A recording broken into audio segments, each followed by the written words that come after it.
What's up, y'all? Marvel Snap's newest OTA patch is the craziest one they have ever done. The highlight is a nerf to the current season pass card Elsa Bloodstone, and this is an unprecedented nerf. They have never ever nerfed the season pass card when it is still purchasable on the season pass before. This has never happened.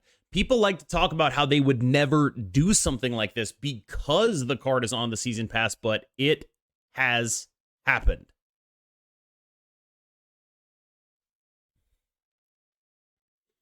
Now, I do want to mention there is a little bit of precedent for this. Zabu was nerfed at the earliest possible opportunity, but that was still after his season pass was over. They actually introduced the first OTAs to nerf Zabu.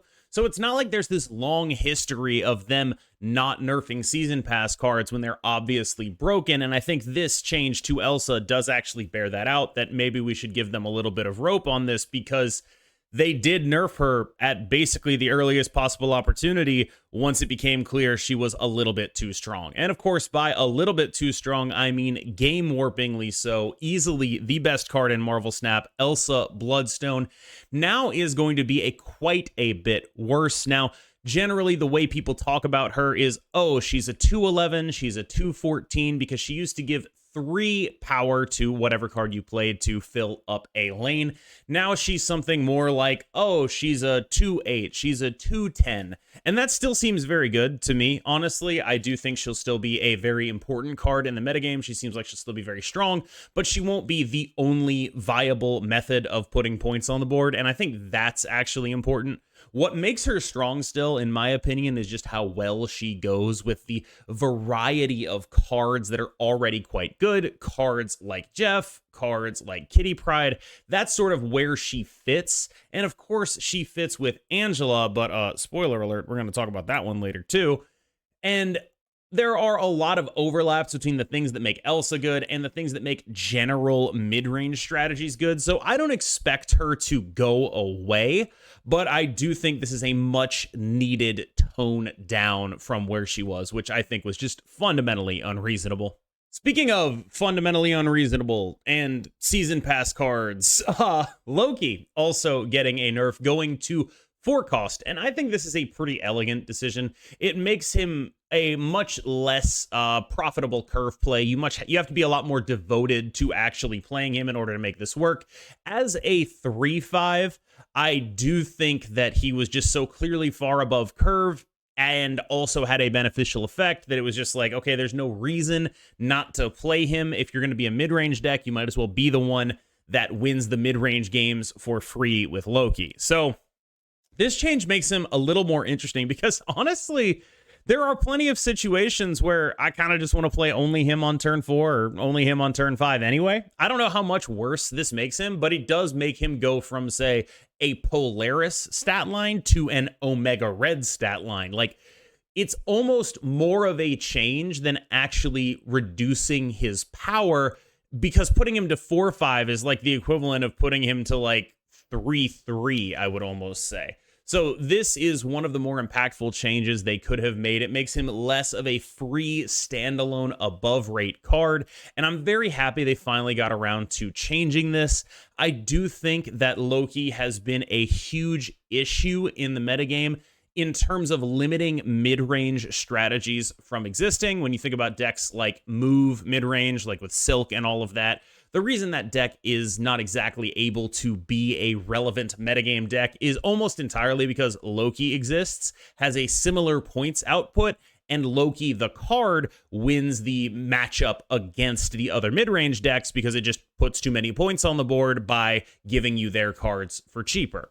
Do I think this fundamentally changes Loki in such a way that he is no longer strong? No, I actually am kind of interested in just seeing where he goes from here, especially with Elsa as potentially a weaker card. Loki was primarily used in Elsa Mirrors to get a second copy of Elsa, and I don't necessarily know that that will change. I'm actually very interested to see how this goes. Paired with the Loki change is a reversion of the nerf to the Collector. And that's another thing that makes this like really, really interesting, because like when you think of Collector Loki as a package, I'm not sure the package got worse. Like the added 2 points on Collector might actually be worth the trade-off here. And that's a very interesting conversation to have for me, because like now suddenly Collector becomes like, again, probably the premier 2-cost dude in the format. That's a really, really powerful thing to be. I'm really glad they reverted the Collector, by the way. I would have been really upset because in the past we've had nerfs where a card gets nerfed and then the card that pairs with it gets nerfed, and then the other card doesn't get reverted for a while. This happened with Red Skull. They made Red Skull 12 power before they nerfed Shuri the first time, and now he's back at 14, but that took a little bit of time. Doing that in the same patch, bringing Collector back up, I think is a very solid thing. I almost wonder if we could see a Snow Guard revert, but I think she's probably in an okay spot right now, so it's not the end of the world. That said, I'm just glad that they showed some dedication to getting the free-to-play players their card back and not nerfing around the problem. They dealt with Loki, and that means they don't have to deal with Collector in the same way. This is honestly completely insane. This is one of the most insane changes in the entire patch. It is the one that I think will have the most impact on the long-term metagame of Marvel Snap, because this is a huge, huge, huge deal. Remember when I said the Collector might be the premier 2-cost card that scales upward now? That's because of this, because Angela is going to be so much weaker with this change. She goes from being almost a guaranteed 2/8 to a card you need to work pretty hard to get above 2/6. And that is still a powerful 2-cost card. I think she is still a generically powerful option here.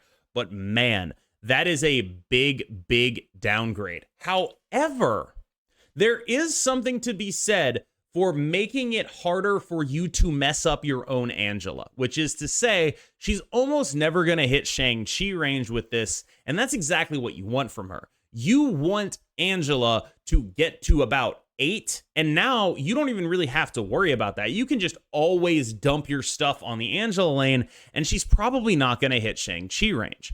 In addition, now she doesn't go to 0 when she gets Shadow Kinged. It's not going to matter a lot, but it could end up mattering. So I do think this is a pretty significant nerf, but there are still some contexts where like she's going to be a really strong 2-cost card. Obviously, you pair her with Kitty, she gets pretty big. But I think the question is, how many games are there going to be where she is just not very good? Like you draw her late and you're just sitting there like, oh, that's a 2/2. I don't really know what to do with this card when I draw her late. And when you draw her late now, you can at least get her to like 2/4, 2/6. You can scale her up pretty easily. It's a little bit harder to do that when she's only gaining 1 per card played behind her.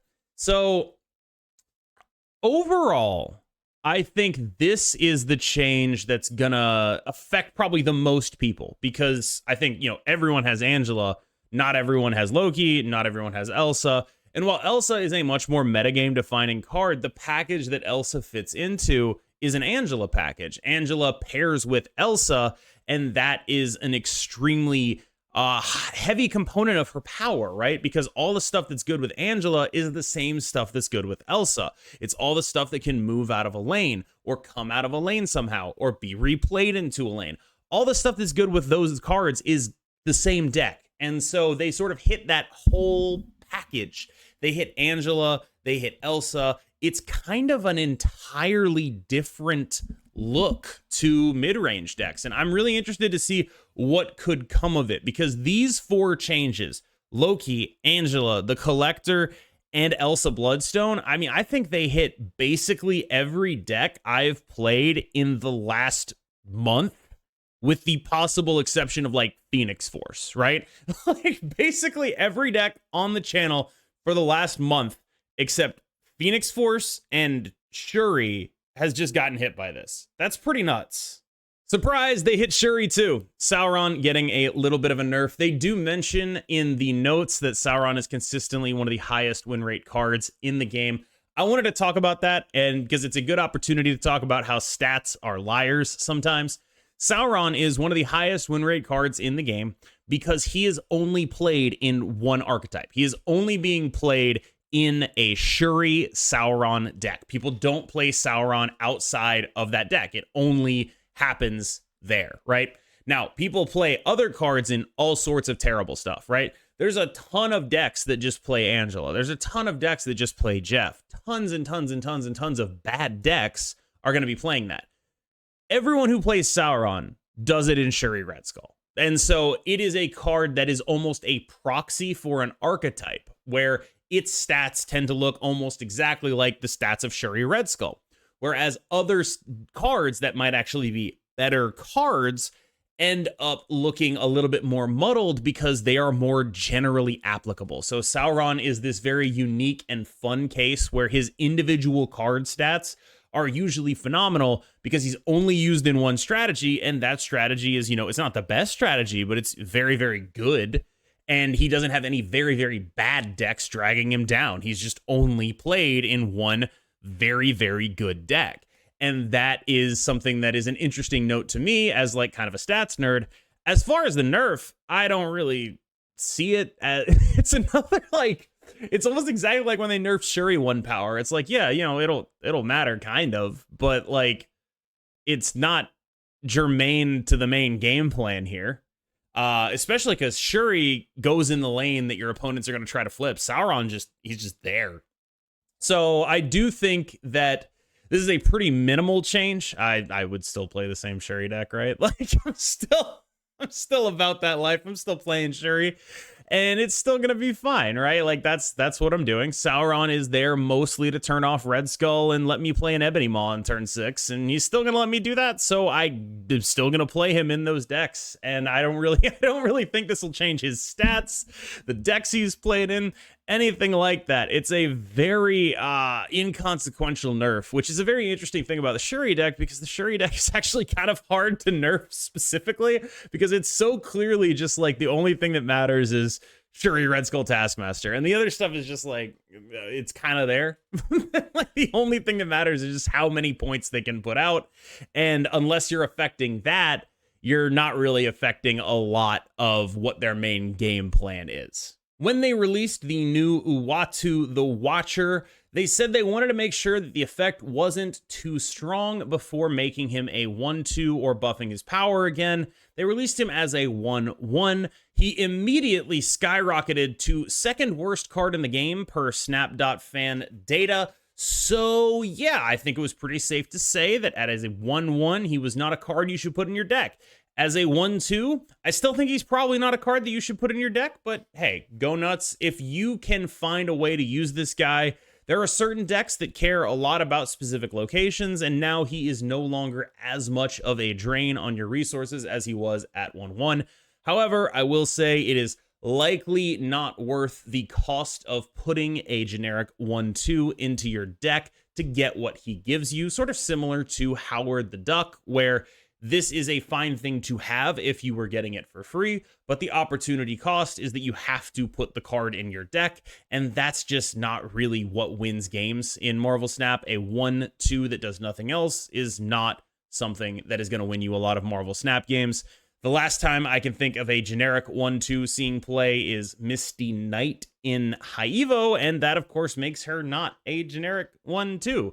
Even cards like Echo, which have like very unique and specific effects, they don't see a lot of play, and they only do in like very sort of inbred metagame scenarios. This is a card that I think we can all agree is probably a little bit weaker than Echo because it doesn't actually impact the board. Something like Echo can affect the board.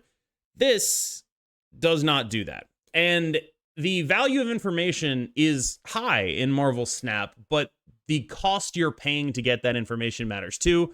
And Uatu's cost, I think, is still just a little bit too high in terms of what I have to sacrifice, which is actually running a card that can impact the board instead of a 1/2. The Marvels is coming out soon, and I believe that might be why they put a little buff onto Spectrum here. It's a good buff, honestly. She could really use it. And I do think that like this pushes her into a genuinely serious end game category. I like it. I really do, because I think at a 6/7, if she's hitting like 2 or 3 things, 6/11, 6/13, I mean, like, she's no Elsa. Don't get me wrong. She's no Elsa who is doing that at 2 cost, obviously. But Spectrum is going to be a little bit of a stronger card here, and I do think there is going to be some case for exploring her in various situations, because one thing that has always been strong in Marvel Snap is the ability to contest multiple lanes at the same time. Spectrum is a way for you to contest multiple lanes at the same time. Obviously, the example of this is Doctor Doom, and I'm not saying she's going to be that good. I don't think she's going to be that good. She's obviously just way more specific, but you can definitely set up situations where she's like 7 power, and her 7 power goes in one lane, and then, you know, the other 2 lanes get +4 and +4. That's not that far off, right? It's obviously not as generically applicable, but it is sort of an interesting situation where it's like, oh, I can actually see you wanting to play this card in something like, you know, Thanos, where there's a bunch of ongoing effects. Like, I can see you wanting to try it, right? And that is a big upgrade from where she was, which is like, okay, it's 6'5". It's like, all right, it's just not worth it. You can do better than this, right? You can do better than this. I do think that this should provide a lot of variety to early game players as well, because you very quickly move to like Devil Dinosaur or Odin or Zoo style decks as an early game player.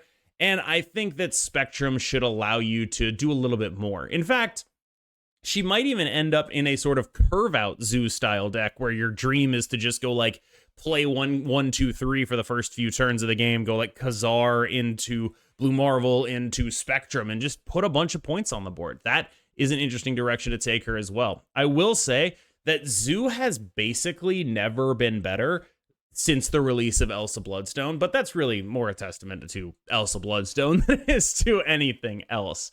Still, I am interested to see what the future holds for Spectrum, so I do think this is this is one of the buffs that I will never ever complain about them buffing an early pool card. Early pool cards, all getting buffed is something that I just my heart grows 3 sizes every time I see this happen.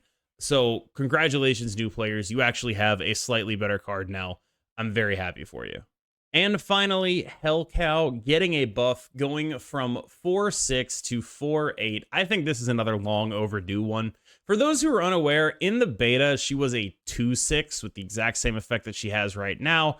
No, we don't know what they were thinking. Yes, it's exactly as messed up as you think it is. Yes, it was incredibly highly played. Yes, it was the linchpin of a lot of decks. Yes, that was the last time Apocalypse was competitive. She is now a 4/8, which is, I think, a good number for her, because right now her main issue is, since the release of MODOK, you don't really want to be playing cards that can discard your MODOK, because discard as a deck very much keys on playing MODOK on turn 5. That is the big power spike that the deck has, and risking discarding that is not really where you want to be at. So something like Silver Samurai tends to be a lot safer because you're never going to discard your own MODOK. You have these targeted discard options that are a little bit better. So what they're doing here is they're going to increase the payoff for running the risk here, right? And the risk you're running, of course, usually like discarding your own MODOK, but also Hellcow can serve as something of a backup MODOK, and it has some real beef on her bones now. So there is something to be said for actually considering this card again in discard strategies. As always, pool 3 card getting buffed. I'm a big fan of it. I like when discard cards get buffed. I always have had a soft spot for Apocalypse. Generally, he's one of my favorite designs in the game.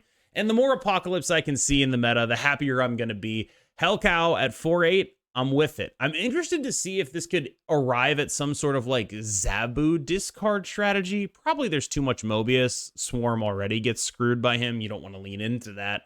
But it is just sort of a new avenue to explore, because at 4/6, they basically, when they originally released her as a 2/6, they were pricing her discards as a downside. And then at 4/6, they were pricing her discards as an upside. And at 4/8, they're just like, this is text, right? Like, this is just text, right? And 4/8, I think, it's almost like they're pricing it as a downside again, which is good. That's what she needs to be competitive.